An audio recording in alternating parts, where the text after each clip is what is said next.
look at those duckies. Alright, it's another gorgeous day today. Let's get something cooking.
Hello everyone, welcome to my channel. Today we'll be making this creamy, delicious, refreshing, and healthy honey lemon fudge bar. Its creamy textures closely resembles to that of a silky custard that's fragrant with refreshing lemon zest with a supple sweetness from the honey, as well as a light hint of tanginess but not overpowering. If you're new to my channel, big welcome to you. Please like and subscribe. Every week we'll be making healthy and delicious meal prep or desserts for leaner, healthier lifestyles. For detailed recipe or more information, please see the description box below or at my website seeinginthekitchen.com. Alright, without further ado, let's get cooking.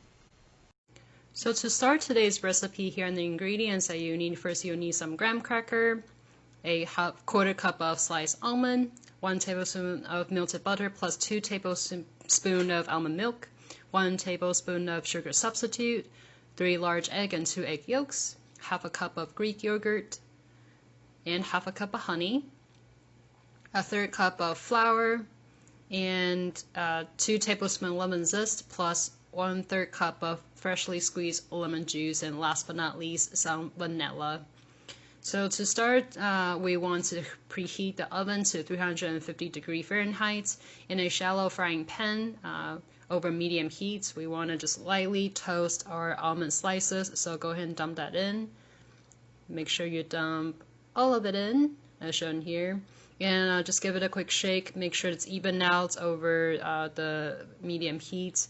Occasionally though, you want to give it a quick toss. Try to get it in the pan and not everywhere else until it develops this beautiful, nice golden color. We don't want to burn this, we just want to lightly toast it so that it enhances all the almondy flavor.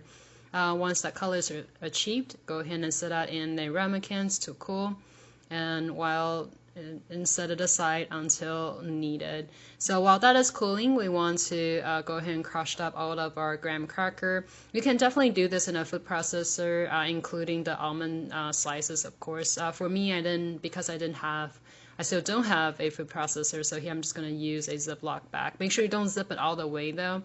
You want to leave a little air hole so that when you're rolling through the cracker, the air don't bust out of the bags and send your crumb everywhere. So first, you just want to gently press down with a rolling pin until they are broken to smaller pieces where you can roll it through. Tap it to the bottom, and then you can repeat and roll it again until a fine crumb is achieved. So definitely repeat that for the second bag. Press it down, break it to smaller pieces, and then rolling it to fine crumb. Flip it around. Go ahead and get a quick roll. That's the best way to achieve the nice crumbly consistency. So once those are done, get a bowl and just set it in there and until needed, as shown. Make sure you get both bags in, like so. Alright, so by the time this is done, your almond should be cold enough to handle. So on the chopping board, go ahead and dump all of your almond slices in and give it a quick chop. Oh, this is like my favorite process for this whole entire recipe. This toasted almond, so fragrant, and as you cut through it, you get that crunchy consistency, so delightful.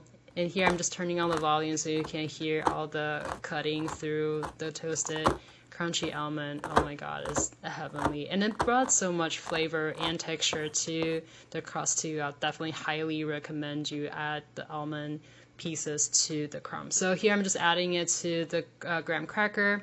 Add in my melted butter. It's really ghee that I'm using, melted butter and almond milk mixture. My 1 tablespoon of sugar substitute. Here I'm using monk fruit. That's a 1-to-1 conversion from plain sugar. Give it a quick mix until a wet sand consistency is obtained. This is the best method that I find.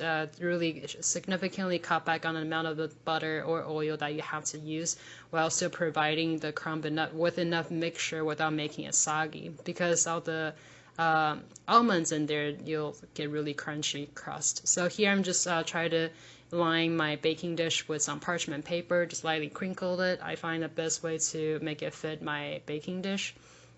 You want to dump all of your crumb mixture into your baking dish. Try to distribute it evenly with your spatula, just kind of like pressing it down. Personally though, I find just using my bare hands kind of like the best way to even this crumb out, but really it doesn't have to be perfect. Just to the best that you can. After that, put it in the preheated oven and toast it for about 5 to 8 minutes, I would say. And meanwhile, you can get started on the filling. So start with the half cup of Greek yogurt, and I'm adding my eggs. Give it a quick mix. I just prefer to use my handheld mixture, just the quickest way for everything to be well incorporated. And then add in your honey. Oh my god, so luscious, you guys. This is delicious. So add all of that in, give it a quick mix. Make sure everything is well incorporated. And this is where I'm adding in my lemon zest. So for a lot of conventional or the most commonly used recipe will call for 1 tablespoon, which is about 1 zest of 1 lemon, and then half a cup of lemon juice. For me personally though, I don't really like too tarry, the zesty, not zesty, but the tangy lemon bar. So personally, I find 1/3 cup like just the right amount.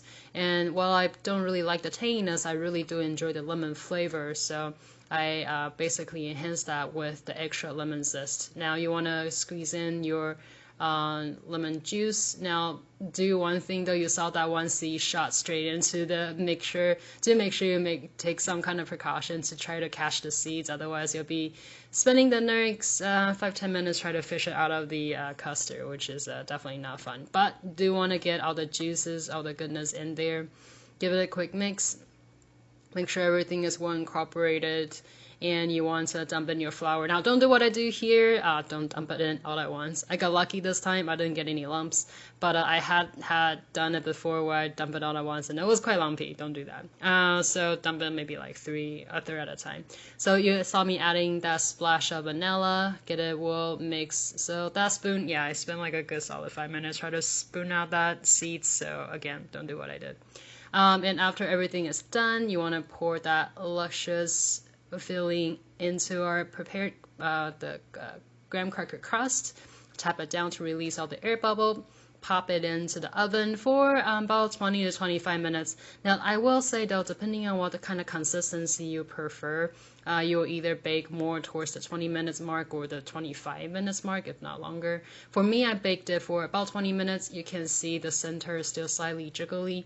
A lot of recipe will tell you that, pull it out, it will continue to sit. For this one though, it will continue to sit, but not sit as much. I'll show you in a little bit. So here I'm just trimming out the side so I can get a more square shape to cut out my lemon bar.